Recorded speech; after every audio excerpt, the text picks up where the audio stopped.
वास्तविक अध्यक्षीय भाषण हे उभं राहून वगैरे काही उपचार पाळून असं व्हायला पाहिजे मला माहिती आहे, पण आजचा सोहळा इतका कौटुंबिक आहे, इतका अनौपचारिक आहे की मी उभं राहून भाषण वगैरे करायला लागलो तर तेवढाच एक उपचार काहीतरी चमत्कारिक वाटेल. म्हणून मी असं ठरवलं की 4 मित्रांच्या बरोबर बसल्यानंतर जसं आम्ही बोलू गोविंदाबद्दल तसंच मी आपल्याशी आज बोलणार आहे. गोविंदा पटोलेंचा उल्लेख गोविंदराव वगैरे करताना मला ते काही बरोबर वाटत नाही. त्याचं कारण गेली 40-50 वर्ष आमच्या लहानपणापासून आम्ही एकमेकांना ओळखतो आहोत. त्यावेळामध्ये कधी पुढे आपल्याला कोणी पुरुषोत्तमराव म्हणेल किंवा गोविंदराव म्हणेल असं वाटलेलं नव्हतं. त्यामुळे त्यावेळेला जे वाटलं होतं ते आज सगळ्यात तसंच एकमेकाबद्दल वाटतंय. हे जर मला सिद्ध करायचं असेल तर आमचा गोविंदाच म्हटलं पाहिजे. पण मला सांगायला आनंद होतो की गोविंदाला आमच्या संगीत क्षेत्रातले सगळे लोक आमचा गोविंदा असंच म्हणतात. अनेक भूषणं मिळतात, अनेक पदव्या जीवनामध्ये मिळतात, पण आमचा अमुक अमुक असा एकेरी उल्लेख मिळवायला फार मोठं तप करावं लागतं. मराठी रंगभूमीची तर परंपराच आहे की आमचे सगळ्यात जे श्रेष्ठ मोठे नट त्यांना आम्ही एकेरी नावानेच नेहमी बोलत आलेलो आहोत. छोटा गंधर्वांना कोणी ते छोटा गंधर्व म्हणतच नाही, अरे तो छोटा गंधर्व आपला गायला. त्याच्यामध्ये एक आपला जो असतो तो ह्या एकेरीवरती चांगल्या अर्थाने यायला प्रवृत्त करत असतो. तसंच गोविंदाचं आहे. मला स्वतःला आजच्या कार्यक्रमाला बोलवलं याचा विशेष आनंद होतोय.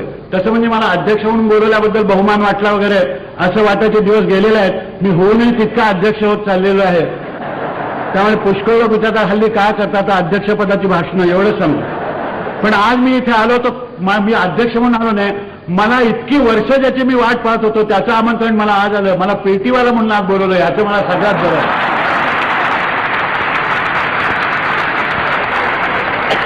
तुम्हाला काय सांगू, मी पेटी वाजवतोय लोकांना ठाऊकच. आता त्याच्यात लोकांचं किती भाग्य आहे हा भाग निळा. परंतु मला काय वाटत असेल याची कोणी कधी कल्पना केली आहे का? एका ग्रस्ताला मी म्हणजे कॅसेट दाखवली पेटीची आणि ती ऐकल्यानंतर तो म्हणाला म्हणजे तुम्ही पेटी वाजवता वाटतं.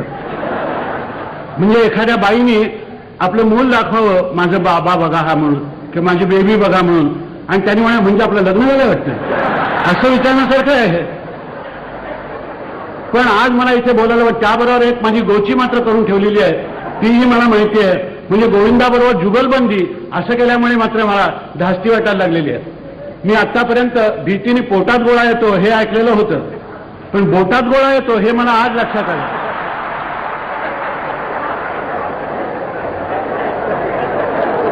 गोविंदाबरोबर पेटी वाजायची म्हणजे उगीच बिरजू महाराजांच्या बरोबर थोडी 4 पावलं नाचाची टाकून दाखव असं म्हणणार काय? तसे खूप नाचलो असला म्हणून का बिरजू महाराजांबरोबर नाचायचं?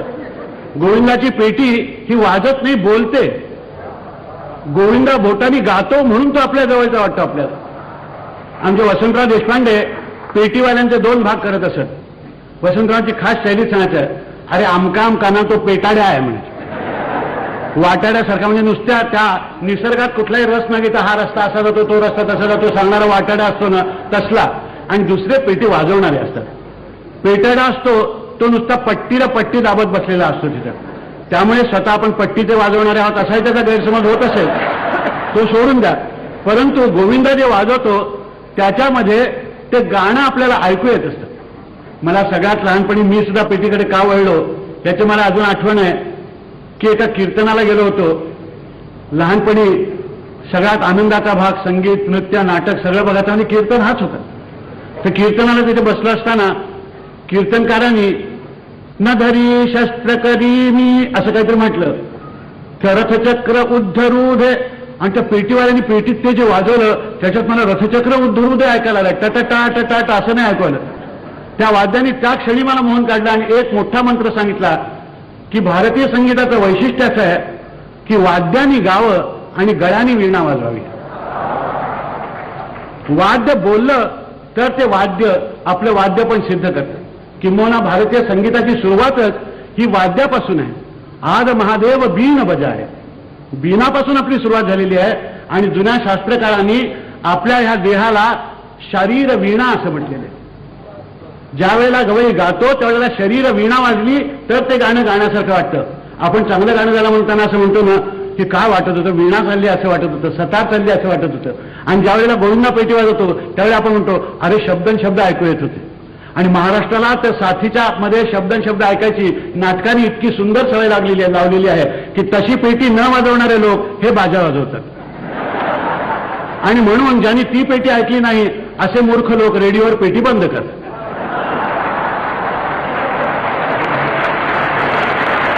याचं कारण आहे त्यांनी पेटी ऐकलीच नाही, त्याला ते काय करणार, त्यांनी बाजेच ऐकले. आमच्या सुदैवाने आमच्या महाराष्ट्रामध्ये असा एक गोविंदराव झाला की त्यांनी अशा 50 गोविंदरावांना स्फूर्ती दिली की अरे हे वाद्य सुद्धा किती मोठं आहे ते पहा. आतापर्यंत कोपऱ्यात असलेलं वाद्य गोविंदरावांनी गवळ्याच्या बैठकीमध्ये मध्यावर आणून ठेवलं गोविंदराव टेंब्यांनी. त्या गोविंदराव टेंब्यांची आठवणच नाही की जणू काय त्यांच्याकडे अनेक वर्ष त्याचं शिक्षण झालं असं वाटावं, असं वाजवणं आमच्या गोविंदाचं आहे. मला सांगायला अतिशय आनंद होतो की गोविंदा हा कुणाकडेही शिकला नाही, म्हणूनच तो इतकं चांगलं वाजवतो. कारण जे शिकलेले लोक पाहिले त्यांची आणि त्यांच्या गुरुची यापैकी कोणाची कीव अधिक करावी हे कळत नाही. मी आज गाणार आहेत त्यांच्याबद्दल असं माझं म्हणणं नाहीये, ते सगळे थोर लोक आहेत त्यांच्याबद्दल मला काही बोलायचं नाही. परंतु न शिकल्याचं कारण काय की आमच्याकडे सगळ्यात जास्त शिक्षण कोणाचं झालं, एकलव्याचं झालं, ज्यांनी मनाने गुरु वरला. सगळ्यात मोठा शिष्य कोण आमचा, एकलव्य, की ज्याला गुरुचं नाव सुद्धा सांगता येत नव्हतं, गुरुची भेटही झाली नव्हती, पण मनाने त्यांनी एक गुरु वरला होता. त्यांनी मनाने गुरु वरला नव्हता, त्यांनी मनाने वरलं होतं ते धनुष्यबाण. धनुष्यबाण एकदा मनाने वरल्यानंतर त्या धनुष्यबाणाचं काय कार्य आहे, त्या धनुष्यबाणाची गोडी कशी, हे ताकद कशात आहे, हे सगळं त्याला उमलायला लागलं. गोविंदा वयाच्या 8व्या-9व्या वर्षी पेटी वाजवायला लागला. गुहागर सारख्या लहान गावामध्ये त्याला असं काय वाटलं, कुठला क्षण त्याच्या आयुष्यात आला मला सांगता येत नाही, पण जो आला त्या क्षणाने त्याचंच नव्हे तर महाराष्ट्रातल्या रसिकांचं भाग्य उदयाला आलं असं मी म्हणेन. एक उत्कृष्ट पेटी आपल्याला ऐकायला मिळाली. गोविंदाच्या पेटीबद्दल मी काय सांगू, आज अनेक पेटीवाले इथे आलेले आहेत मोठ्या प्रेमाने.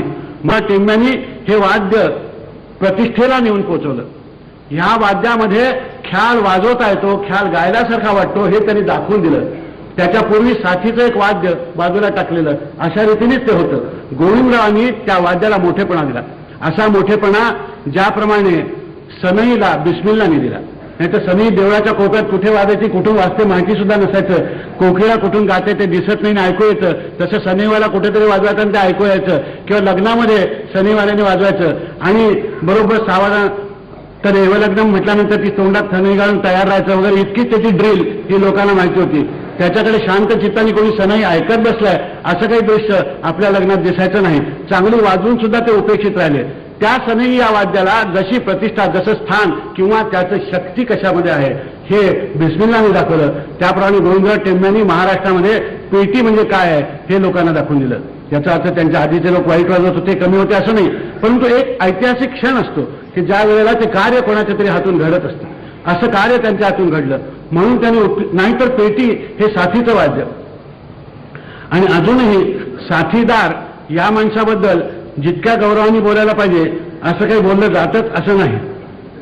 म्हणजे मुके, आंधळे, पांगळे आणि थोटे या दुर्बलांच्या यादीमध्ये आंधळे जसे दुसऱ्या दर्जाचे अधिकारी, तसे गवळी वाजवणारे, तबलजी, पेटीवाले, याच्यात पेटीवाले आम्ही दुय्यम दर्जाचे अधिकारी असंच होतं.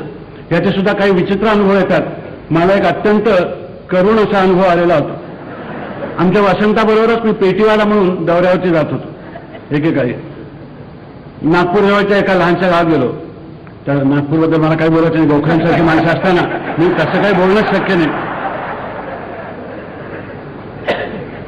पण वस्तुस्थिती आहे, त्याच्या जवळच्या एका तालुक्याच्या गावाला आम्ही वसंताचं गाणं होतं. वसंताचं गाणं होतं, तो माझ्या मागल्या गाडीने येणार होता, मी आधीच्या गाडीने गेलो. त्यांना पु ल देशपांडे येणार आहे तो काय सांगितलेलं होतं. त्यावेळेला माझा लेखक म्हणून दुर्लभ पीक बराच वाढलेलाही होता, त्यामुळे पु ल देशपांडे येणार आहेत का असं सगळं त्यांच्या चेहऱ्यावर असायचं. मी त्या स्टेशनवर उतरलो. 5-6 माणसं पाहुण्यांना घ्यायला आलेली होती. आता सराईत डोळ्यांना संस्थेचा चिटणीस कोण असतो हे चटकन लक्षात येतं. प्लॅटफॉर्म तिकीट न करता शिरलेला मनुष्य जसा दिसावा तसा तो प्लॅटफॉर्मवर दिसत असतो आणि तो ओळखता येतो आपल्याला, हा संस्थेचा चिटणीस. क्वचित प्रसंगी त्याच्याकडे एक गुरुवारी दत्तालाच घ्यायला योग्य अशा प्रकारचं हाराचं पुडकं असतं. त्याच्यामध्ये त्या हारापेक्षा कागद अधिक असतात, ते सोडवत वगैरे हे सगळं मला पाठ झालेलं होतं. त्यामुळे त्यांना मी ताबडतोब ओळखलं. ओळखल्यानंतर ते पुढे आले आणि म्हणाले, ते पु ल देशपांडे यायचे होते ना या गाडीला. मी ओळखलं, गडबड आहे. म्हटलं काही कल्पना नाही बा. म्हटलं मी वसंतरावांच्या बरोबर आले. आपण कोण? मी म्हटलं त्यांचा पेटीवाला. असं होय. म्हणजे माणसाच्या चेहऱ्यावर निराशा किती दिसू शकते याचा जर मला कोणी अभिनय करायला लावला तर तो आठवून मी परत करत असतो. आज असं होय म्हणून बाहेर यांना घेऊन जा. त्याप्रमाणे आम्हाला कोणतरी त्याच्यातला घेऊन गेला. मोठा बंगला होता जुन्या पद्धतीचा. त्याच्या ओसरीवरती इथे टाका म्हणाला तुमचं का असेल. मी आपला तिथे उपेक्षित अवस्थेमध्ये दुसऱ्या गाडीने वसंतराव यांना म्हटलं. वसंतराव आले. त्यांनी त्याला पीएल आला की नाही तर नाही आले. मग आधीच्या गाडीने कोणी आलं नाही. तुमचा पेटीवाला आलाय म्हणून. वसंतराव चला त्यांनी ओळखलं मी काहीतरी या लोकांची तंगडी ओढलेली आहे. तो आल्यावर बरं जाऊ देऊ. आणि मग तिथे आम्ही गेलो. तिथे पेटीचे आम्ही शेवटी गाणं सुरू व्हायच्या अगोदर जेव्हा फारच झालं अजून फुलं आली नाहीत. काय झालं एखादा येणारा पाहुणा आला नाही. म्हटलं आता ह्यांना जास्त धपाधप करायला लावण्यात काही अर्थ नाही. म्हटलं माफ करा तुमची हरकत नसेल तर मीच पु ल देशपांडे. तेही काय त्यांना तितकंसं खरं वाटत नव्हतं. कारण पु ल देशपांडे पेटीची साथ करणं इतकं हलकं काम कसं करतील असंही त्यांना कदाचित वाटलं असेल. कारण जरा ते रईस वगैरे असे लोक होते. बैठकीला आम्ही बसलो होतो त्यामुळे रुजामे घातलेले मोठे छान असं वातावरण गजरे बिजरे सगळं होतं. असे सगळे लोक बसले होते आणि फक्त तिथे उणीव होती ती श्रोत्याची. वसंतरावांची पहिली 15-20 मिनिटं गेली. एकाही समेला दाद नाही कुठे काय नाही. पण वसंतरावांचे तसे खंबीर होते. त्यामुळे भाई आज रियाज करून घेऊया आपण. आम्ही रियाज करायला सर्व काही घेतला त्याने. पण ते चालू असताना एक दरवाजातून असा आवाज ऐकत होता. वाह वाह क्या बात है बहुत अच्छे. मी तुम्हाला खरं सांगतो पाण्याचा झरा दिसावा ताणलेला तसं तो वाह वाह वगैरे मला वाटायला लागला त्या. कारण बाकीचे म्हणजे असे बसले. एखाद्या फोटोग्राफरने असा फोटो घेतला असता तर शोकसभेचा ठराव ऐकताना असे खाली मथळा जायला काय हरकत नव्हती. असे ते बसलेले होते. काय करावं काय. मी हैराण होतो. वसंतराव अजिबात हैराण होत नव्हते. वाह वाह वगैरे सुरू झालं.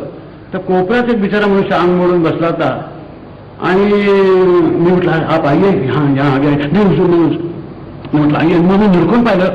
ज्या टांगेवाल्यांनी मला आणलं होतं त्या बंगल्यात तो टांगेवाला होता. परमेश्वरांनी गाणं ऐकण्याचं बीज त्याच्या कानामध्ये ठेवलेलं होतं आणि ह्या लोकांना काहीही ठेवलेलं नव्हतं. निसर्ग असे चमत्कार किती करतो. शेवटी त्याला पुढे बसवलं आणि रात्रभर त्या एका माणसासाठी आम्ही गालो आणि वाजवलो. हा चमत्कार भारतीय संगीतातच होऊ शकतो. कधी तुम्हाला कुठे काय मिळेल हे सांगता येत नाही. गुहागर सारख्या गावी कोकणात इतर माणसं काय वस्तात इतर रीतीने होत असताना गोविंदा पेटी इतकी चांगली वाजवणारा कसा झाला हे कोडं कोणालाही सुटणं शक्य नाही. ही ओढ का लागते हे काहीही कोणालाही कळलेलं नाहीये. म्हणून मी नेहमी म्हणतो की गाण्याला नुसती ट्युशन असून चालत नाही. इंट्युशनला ट्युशन पाहिजे परंतु आतलं असं झरा मूळकाची खरा असल्याशिवाय गाता येत नाही. गाण्याच्या पदव्या मिळतील अलंकार अमुक तमुक ते सगळं होता येईल फक्त गवई होता येणार नाही. असं नाही चालणार. त्याला आतून ते मिळालं आणि ते आतून अंतःकरणात मिळालं म्हणून ते बोटाने निघालं. पेटीवाला हा बोटाने पेटी वाजवतो ही जी समजूत आहे ही अगदी चूक आहे. सगळं साहित्य हाताने निर्माण झालं असं म्हणण्यापैकी असं नाही निर्माण. पेटी ही मनानेच तयार आतच वाजत राहावी लागते. आत नुसती वाजत राहावी लागत नाही. आत गाणं असावं लागतं.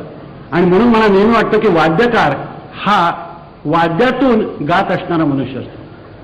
आज जर ह्याच्या नटसुंदरी करकोपा गाणं फुललेलं नसलं तर तो पेटी वाजवताना नुसतं टटटा टटटा टटटा एवढंच वाजवेल. त्याच्यातला हा गवई आहे. आतून गवई आहे म्हणून त्याच्या बोटातून तो पेटीचे स्वर तुम्हाला गवयासारखे दाखवत असतो. हे त्याचं मोठं स्थान आहे. या पेटीवरती असंख्य अशा प्रकारचे आरोप केले गेलेले आहेत. हे अपूर्ण वाद्य आहे वगैरे. अपूर्ण आहे. या जगामध्ये पूर्ण असं काहीच नाहीये तसं बघायला गेलं तर. तशी सगळीच वाद्य आपापल्या परीने अपूर्णच आहेत. असं एकही वाद्य नाही की ज्याच्यामध्ये सगळी अंग आमच्या भारतीय संगीताची अगदी तंतोतंत जशी हवी तशी येतात. परंतु स्वरवाद्यामधून व्यंजन वाजतंय असं दाखवणं ही त्या कलावंताची किमया असते. आम्हाला मी मगाशी सांगितलं त्याचा अनुभव आहे. मला आता ही गाणं ऐकताना एकदम आठवलं की आम्ही बालगंधर्वांची नाटकं बघायला जात होतो. आमच्या दोघांचं तसं बघायला गेलं तर घराणं एकच आहे की एकलव्यासारखे आम्ही बालगंधर्व घराण्याचे दोघे जण शागिर्द आहोत. हा मोठा शागिर्द आहे मी त्यामुळे अत्यंत छोटा आणि नालायक शागिर्द आहे ते सोडून द्या. परंतु एकाच गुरुला आम्ही स्मरून वाजवायला बसत असतो. तर त्यांच्या गाण्याला आम्हाला इतर काही कळू दे परंतु एक गोष्ट मोठी कळली म्हणजे ऑर्गन, सारंगी आणि तबला याच्यातून नुसते स्वरच येत नाहीत तर व्यंजन सुद्धा येतात. हे त्यावेळी करतात. नारायणला ज्यावेळी गायचे आणि शुभग शुभपदाला म्हणायचे त्यावेळेला कादर बक्षक, केशवराव कांबळे आणि थिरकवा हे तिघे जण एकत्र येऊन ते शुभग शुभपदालाची जागा परत जेव्हा घ्यायची त्या पिठात बसलेला आम्हाला शुभग शुभपदाला हे शब्द ऐकू येत असत. याला साथ म्हणायचं. ती पूरक साथ असायची.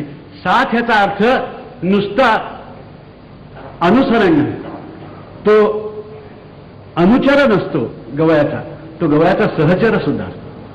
त्याला गवयाच्या बरोबरही जावं लागतं, गवयाच्या मागूनही जावं लागतं, गवयाला पूरक असं वाजवत जावं लागतं. साथीदाराला फार दुखवण्यामध्ये अर्थ नसतो. तो गाण्याचं काय वांग करून टाकेल सांगता येत नाही. कधी कधी अजाणतेपणाने सुद्धा करून टाकतो. मला एक साथीदार आठवतोय गाण्यातला. अशा वेळी सांगायची गोष्ट मला कळत नाही परंतु सांगतो आता. एका गाण्याला गेलो होतो कारण या दुःखद आठवणी आणि बिचारा गायक पग लागणं दे गातो मारतो. आता त्या पेटीवाल्याचं त्याविषयी काय झालं तर कळतो. तो बिचारा पग लागण दे अशी निषादावरती सुंदर सम दाखवत होता आणि पेटीवाला दे कोण तो सामुष्यात होता. आम्हाला शेवटी अस्वस्थ व्हायला लागलं, गुदमरायला लागलं. तो निषाद दाखवताना टा असं सारखं दाखवायला लागला. शेवटी केशवराव भोळे मैफिलीवर बसले होते. ते असे तोडत त्याच्यापर्यंत गेले. त्याचं बोट धरलं. निषादाची पट्टी ही म्हणाले, ही दाबा म्हणाले. मगासपासून ऐकतो, डोक्याला त्रास झालेला आहे. तर तो जो सहचर असतो, गाण्यातला साथीदार असतो, तो गाण्याची नुसती नक्कल करतो असं समजू नका. सुराला सूर देणं हे साथीदाराचं काम नाही आहे. सूर कुठल्या अंदाजाने लावलेला आहे, सुराचं वजन काय आहे, सूर कुठल्या रिलेशनशिपमध्ये दाखवलेला आहे, सूर हा मध्यमाश्रयी आहे का गंधराचा आश्रय घेऊन वर चढलेला आहे, हे सगळं त्याला जेव्हा कळत असतं आणि एकाच गवयाच्या बाबतीत नव्हे नाना तऱ्हेच्या गवयाच्या बाबतीत त्याला जेव्हा कळत असतं त्यावेळेला तो खरा साथीदार होतो. आणि गोविंद आमचा तसा साथीदार आहे. गोविंदा उद्या आग्रेवाल्यांच्या बरोबर बसला तर आग्रेवाल्यांच्या जातीने कसं जायचं, जयपूरवाल्यांच्या बरोबर बसला तर त्यांच्या जातीने कसं जायचं, मानिनी बरोबर असला तर टप्प्याच्या अंगाने कसं जायचं, आणि नाट्यसंगीत वाजवताना नवा नट असला तर त्याला पूरक काय वाजायचं आणि तरबेज नट असला तर त्याला अधिक चांगलं वाटेल असं काय वाजायचं, या सगळ्या खुब्या ह्या गोविंदरावला माहिती आहेत. त्याचं कारण आहे त्यांनी या वाद्यावर अतोनात प्रेम केलेलं आहे. त्याच्याशिवाय ते येत नाही. गोविंदाला आज इथे असा बसलेला पाहून मला एक अतिशय आनंद झाला. पुष्कळ दिवस मनात होतं की हा नेहमी प्रेक्षकांकडे पाठ करूनच बसलेला असतो. जणू काय धूत आपण मानत नाही असं पण पाठ करून इथे वाजवत असतं. आजचा प्रसंग चांगला आला की त्याला सामने असं एकदा प्रेक्षकांच्या पुढे आलं. मगाशी त्याला मी आवरत होतो. मालिनीबाई गायला लागल्यानंतर तो चुळबुळ करायला लागला. म्हणजे तू उठून जाऊन बसशील पेटीवर. तसं नाही, आज नाही, आज तुझ्या गौरवाचा समारंभ आहे असं सांगितलं. तर ही सगळी गायकी, सगळ्या अंदाजाची गायकी त्याला माहिती आहे. म्हणून तो पेटीची साथ करताना गवयाचंच गाणं पुढे गेले असं वाटतं. पुष्कळशे पेटीवाले काय करतात, ते साथीदार काय करतात की मुझे भी गिन लो असं म्हणून वाजवायला लागतं. म्हणजे गवई तिथे गंधारापर्यंत जेमतेम कामगत करत असताना हे वरच्या शड्याला लागून बिगून हिंडून येत असतात. मग त्याचा बट्टा बोळ सगळा त्यांनी जी काही स्कीम केलेली असते गाणं मांडण्याची याच्यातला. गोविंदा असलं अतिक्रमण कधीही करत नाही वाजवत. काय चांगले पेटीवाले असं अतिक्रमण करत नाही. ह्याचं कारण आहे आपल्याकडे तशी खरोखरच उत्तम पेटीवाल्यांची महाराष्ट्राने अभिमान बाळगावा अशी परंपरा झालेली आहे. आजच्या प्रसंगी मला मी ऐकलेल्या कितीतरी चांगल्या पेटीवाल्यांची आठवण येते. मी आपल्याला सांगतो, केशवराव कांबळ्यांच्यापासून जुन्या काळातले मी पेटीवाले ऑर्गनवाले ऐकलेले आहेत. प्रत्येक आपापली खासियत घेऊन आलेला होता. प्रत्येक मैफिल सुंदर कशी होईल याचा प्रयत्न करणार होता. आज मला पेटीवरून गाणारा दुसरा मनुष्य आठवतो म्हणजे आमचा मधु पेडणेकर. काय असामान्य पेटी वाजायचा. वाजायला लागलं की असं वाटायचं की कोणतरी गात राहिलेलं आहे. अण्णासाहेब माईंकर वाजायचे, त्याच्यानंतर गुंडोपन वालावकर पेटी वाजायचे. असे कितीतरी, म्हणजे मी एखाद्याचं नाव घेतलं नाही तर ते यादी माझी मी म्हणायला लागलो तर मला वाटतं तासभर मी ही यादी म्हणेन. इतके चांगले चांगले पेटीवाले. एक मनुष्य किती लोकांना स्फूर्ती देऊन जातो बघा. एक गोविंदराव टेंबे आमच्याकडे झाल्याबरोबर सगळ्या लोकांना स्फूर्ती मिळाली. आणि तसं बघायला गेलं तर हे आमचं गरिबाचं वाद्य आहे. पेटी हे गरिबाचं वाद्य आहे. सगळी मुलं आम्ही मोठं वाद्य जे असतं ते वाद्य घ्यायची सुद्धा ऐपत असावी लागते अशी परिस्थिती. मला आठवत आहे माझं पेटी वादनाचा कोर्स हा 22 रुपयाची पेटी आमच्या वडिलांनी आम्हाला आणलं, त्याच्यावरती सुरू झालेला होता. सगळ्यात स्वस्त मिळणारं तेच वाद्य आणि ते वाद्य आपल्याला आपण सांगावं आणि त्यांनी ऐकावं अशा प्रकारचं नातं त्या वाद्याशी पटापट जुळवता येतं. तिथे ते आम्हाला पूर्ण वाटतं. आम्ही गंधार दाबला तर गंधारच वाटतो. पुष्कळ सतार हातात घेतल्यानंतर पुष्कळ सुरेलपणा हा पडद्या आडच राहतो एखाद्या बाईसारखा. नुसता पडद्यावरच हात गेलेला असतो, पडद्याच्या आतला सूर जो आहे तो बाहेर येतच नसतो, असं होत असतं. किंवा गज चालू असताना तो सूर सुद्धा गजभर कुठेतरी लांब राहिलेला आणि सारंगी झालो. पूर्ण आणि अपूर्ण याला काय अर्थ आहे मला कळत नाही. माझ्या हातात सारंगी दिली तर सारंगी इतकं बेकार वाद्य नाही असंच सगळेजण म्हणाला ना. मी कधी वाजवलेलीच नाही. वाजवतो कोण याला महत्व आहे. चांगल्यातला चांगला सुरात लागलेला तबला सुद्धा बेताल वाजवेल ना मनुष्य, त्याला काही कठीण नाही आहे. तबलजी म्हणवणारे सुद्धा बेताल वाजवतात पुष्ट वेळेला, इतरांची कशाला गोष्ट. तर सुरेल वाद्य वाजवायला तो कान असला की वाद्य असला तर ज्याच्यात अपूर्णता आहे ते वाद्य सुद्धा पुरवतं. पेटीबद्दल काही ना काहीतरी असे गैरसमज होते, तो बाजाच आहे, ते भिकारच आहे, असे पुष्कळ लोक ते सिद्ध करायला नाही, पण त्याच्यामध्ये ते अमुक निघतात अमुक. मी म्हणतो तुम्ही कशाला सांगता. संगीतामध्ये एक आहे, चर्चेने सिद्ध करण्यासारखी संगीत ही गोष्टच नाही. तुरतदान महापुण्य, जो कंठ करत आहे, जो गाऊन दाखवतो, जो वाजवून दाखवतो. गोविंदाने तुम्हाला अर्धा तास झुलवलं पेटीमध्ये की पेटी यशस्वी झाली, हा त्याचा अर्थ. आणि कोणाला, जे गाण्याचे रसिक आहेत, कान आहेत त्यांना. नाहीतर वाद्यांच्या बद्दल कितीतरी अपसमज होतच असतात. परवात मला एकाने विचारलं की सारंगी म्हणजे म्हणाले ते एखादा पुढारी मेला की टेलिव्हिजनवर वाजवतात ते वाद्य ना.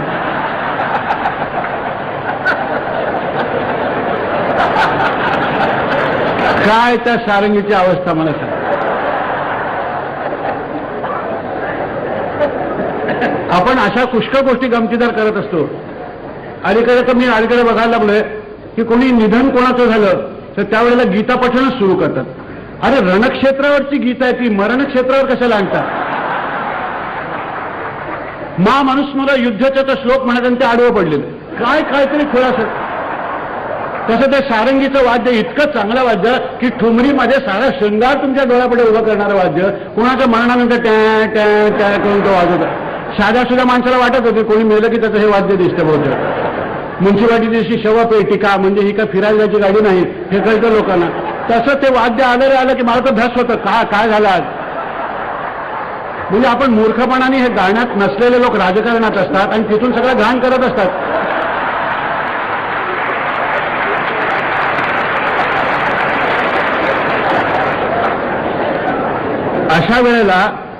अशा वेळेला गाण्याच्या दुनियेतली माणसं एकत्र जमली म्हणजे आपली माणसं आपल्याला भेटली असंच वाटत असतं.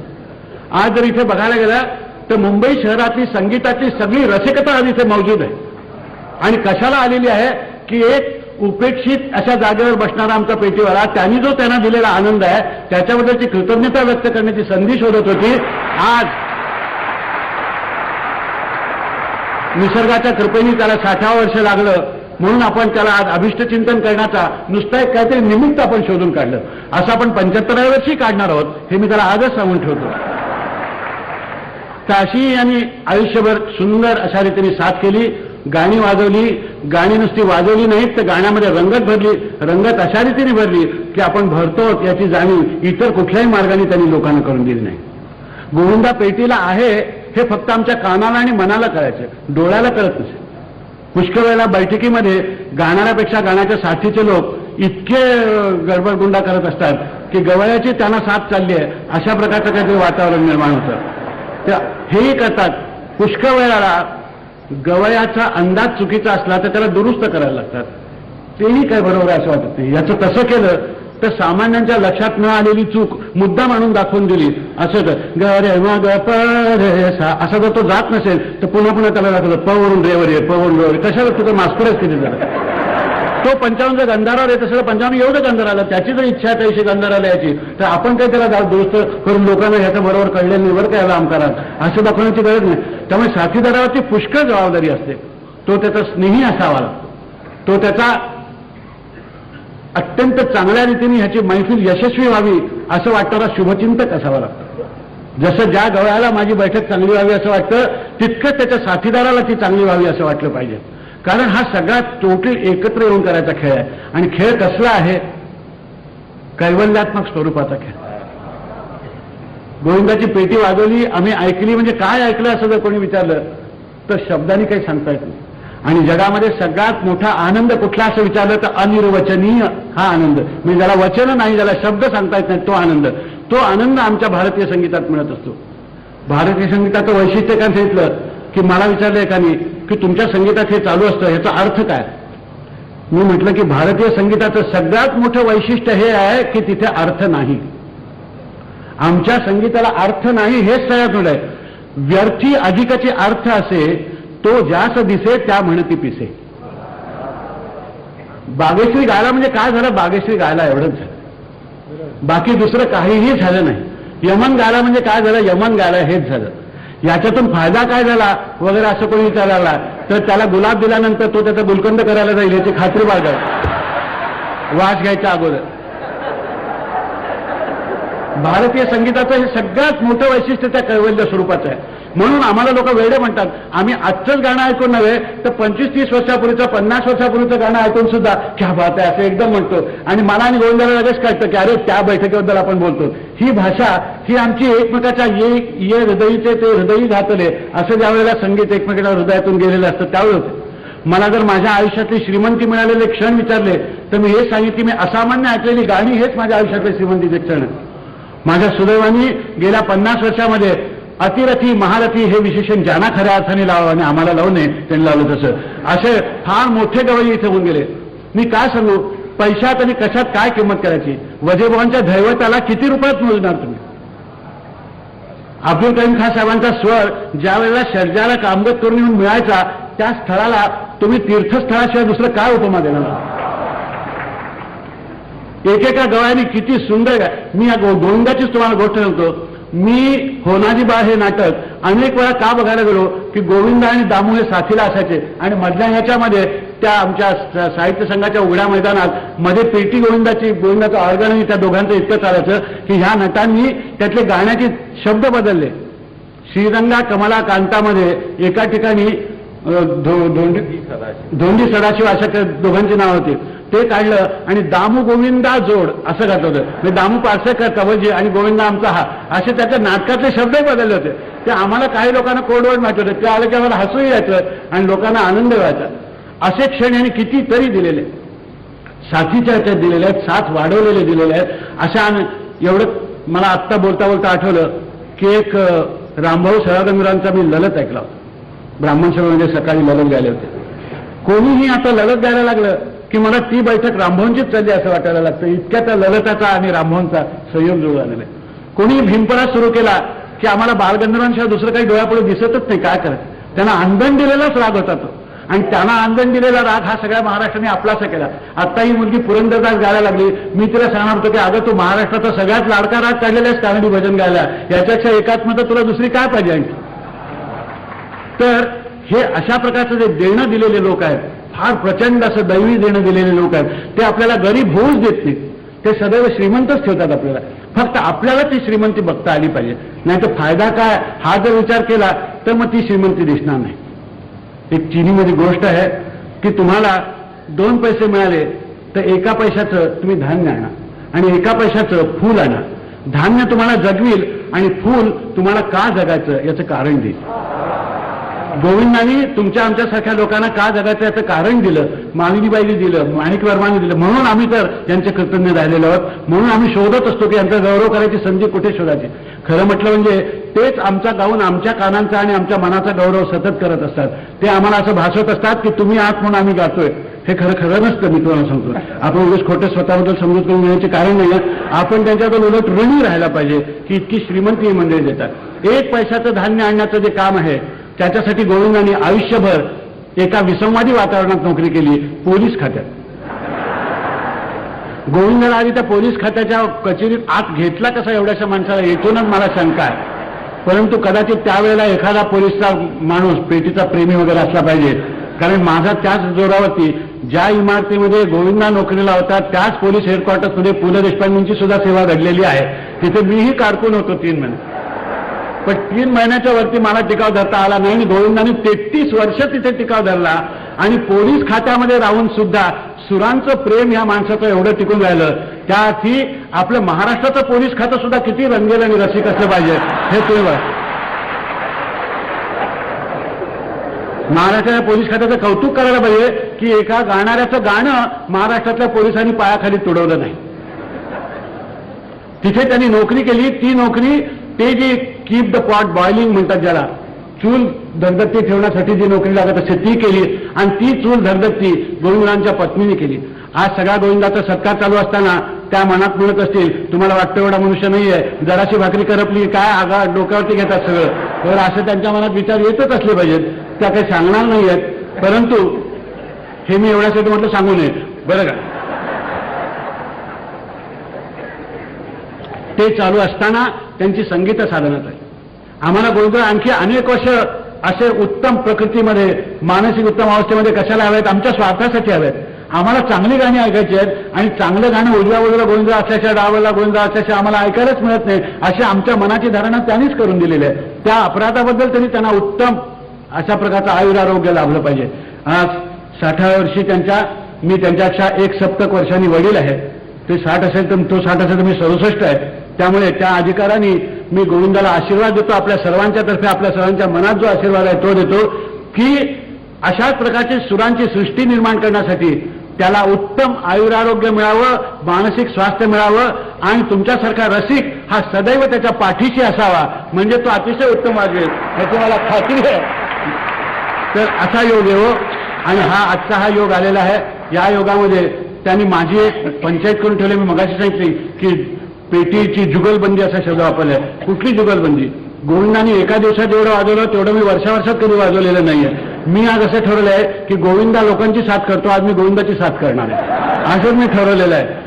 तर हा आयोजन ज्या त्यांच्या मित्रांनी केलं त्या सगळ्यांचं सुद्धा मला एक गाण्याचा प्रेमी मनुष्य म्हणून मनापासून आभार मानले पाहिजेत. असलं आयोजन करणे सोपं नाही. बसायची गैरव्यवस्था होणं हे अगदी बरोबर आहे, कारण आयोजन करणाऱ्यामध्ये गाण्या वाजवण्यातले लोक आहेत, त्यांना मात्रांचा वगैरे हिशोब बरोबर जमतो, पण असली व्यवस्था कितपत जमते याची मला खात्री आहे. त्यांनी बरीचशी गैरसोय केलेली आहे अशी माझी चांगली समजूत आहे. पण आपण गाण्यातले लोक असल्यामुळे या सुरेल वातावरणात बेसूर उमटू नये याची आपण सुद्धा दक्षता उत्तम घेणार याची सुद्धा मला खात्री आहे. कारण आज आम्ही गाण्यातले लोक बोलवलेले आहेत. आज आमचं काही सेशन नाही आहे आमंत्रणाने बोलवलेलं आणि बांबूंच्या आड चालणारं असलं काही नाही आहे. आमच्याकडे आम्ही बांबू वापरतो तो फ्लूटसाठी वापरतो, कोणाला अडवण्यासाठी वापरत नाही. तर अशा वातावरणामध्ये हे छान कौटुंबिक सोहळा झालेला आहे. या ठिकाणी मला येता आलं. मला 67 वर्षाचं आयुष्य लाभलं याची कृतज्ञता वाटावी अशा प्रकारचा आजचा हा क्षण आहे असं मी सांगतो. आणि गोविंदाचं पुढलं आयुष्य, त्याच्या कुटुंबियांचं पुढलं आयुष्य, त्याचं कौटुंबिक सुख हे सगळं वर्धिष्णू राहो, उत्तम चांगलं हो असा मी त्याला आशीर्वाद देतो. आणि मला हा बहुमान देऊन पीटीवर असल्याचं पुन्हा एकदा जगाला सांगितल्याबद्दल आभार मानून मी माझं भाषण संपवतो.